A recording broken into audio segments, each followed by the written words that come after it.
Hello dear students, क्या हाल चाल है बच्चों।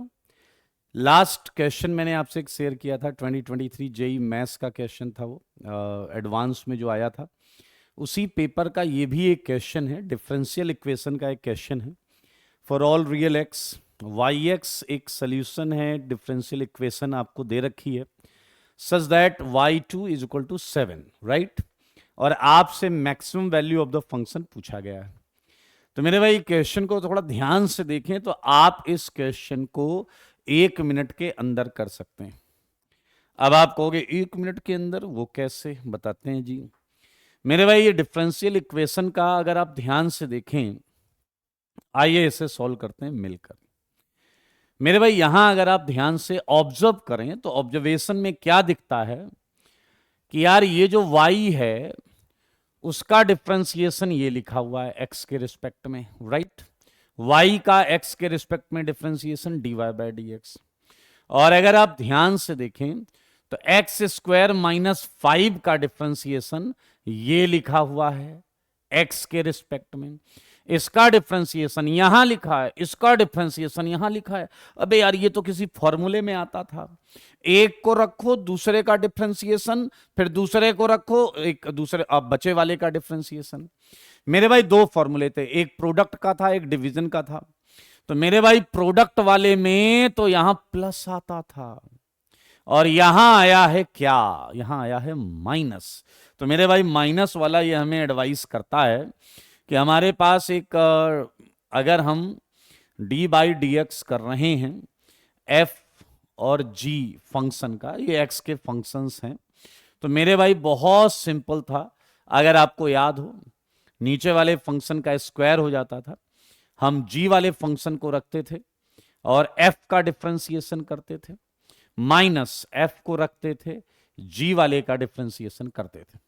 तो मेरे भाई बहुत आराम से देखा जा सकता है, सेम फॉर्मेट यहां आपको दिख जाएगा। आइए मैं आपको बताता हूं, जरा ध्यान से देखिएगा। डी बाय डी एक्स, ठीक है जी, बहुत आराम से देखिएगा।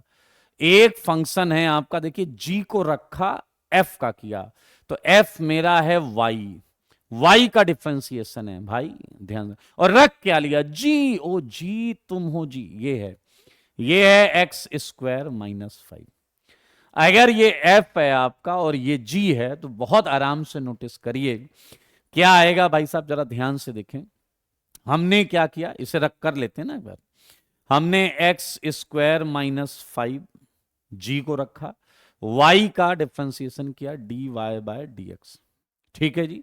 फिर आया माइनस, और अब हमने f को रख लिया, मतलब y को रख लिया, एंड g का डैश कर दिया, आई मीन इसका डिफरेंशिएशन कर दिया, तो ये आ गया 2x।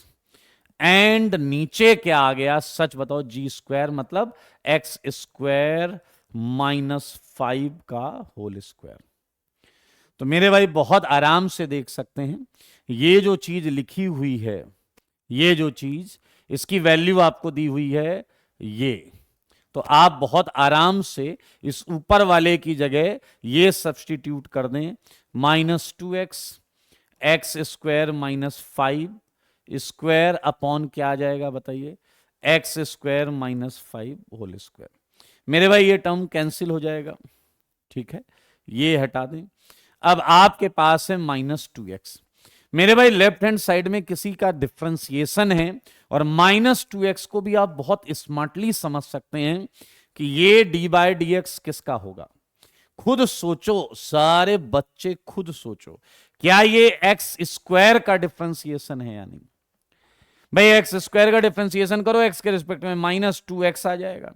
और आपको पता है कोई कांस्टेंट रहा होगा तो डिफरेंशिएशन में वो 0 हो गया होगा, तो हम सिंस रिवर्ट कर रहे हैं तो हमें वो कांस्टेंट कंसीडर करना पड़ेगा। तो मेरे भाई अब देखिए, this D by D X is equal to this one, right.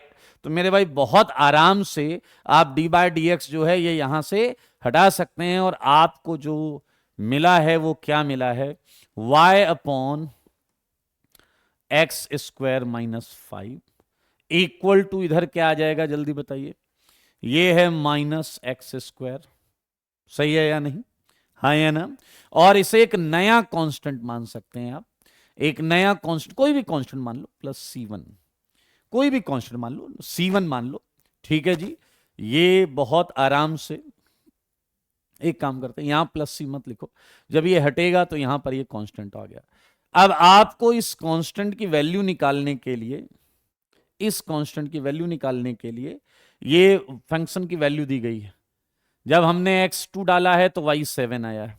तो चलो जरा हम इस फंक्शन में x को 2 डालते हैं और y7, तो 7 और 2 डालोगे तो हो जाएगा -1, और क्या हो जाएगा बताइए, माइनस, आपने 2 डाला है ना दोस्त, ये आ गया 4 प्लस C1, तो C1 क्या आ जाएगा, C1 -7 उधर जाएगा तो C1 comes out to be -3। C1 आ गया -3, C1 उठा के यहां रख दो, फंक्शन आ गया। जैसे ही C1 मैंने यहां रखा, आपको फंक्शन मिल गया y upon x square -5 minus x square, और प्लस क्या आ जाएगा जल्दी बताइए। C1 की वैल्यू कितनी मिली थी दोस्त, C1 की वैल्यू मिली थी -3, C1 की वैल्यू मिली थी -3, ये आ गया -3। आई थिंक अब ये कुछ बचा नहीं है, तो y इक्वल टू क्या आ जाएगा बताइए, X square -5 and minus x square -3। सही है या नहीं, जल्दी से आराम से देखें। अब आप इसे किसी भी तरीके से कर सकते हैं, आप मल्टीप्लाई भी कर सकते हैं, ये तो अब आपके रेंज में आ गया क्वेश्चन।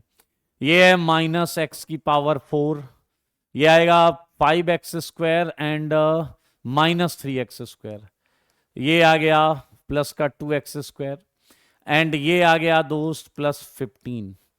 अच्छा, क्वेश्चन में शायद y की मैक्सिमम वैल्यू पूछी गई है, we can write it -2x², बहुत आराम से देखना जी, एंड +1।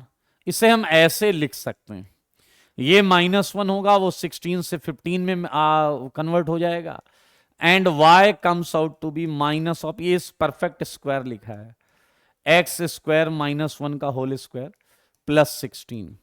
मेरे भाई जरा ध्यान से देखो और बताओ, मैक्सिमम वैल्यू चाहिए तुम्हें y की, तो यार y की मैक्सिमम वैल्यू मतलब ये तो माइनस वाला टर्म है, ये गायब कर दो क्योंकि यही वैल्यू को घटा रहा है, तो y max comes out to be 16, and हमें यह भी पता है किधर आएगा, एट x इक्वल टू +-1, हाँ या ना, तो answer should be 16। Integer type question था तो 16 आंसर आएगा।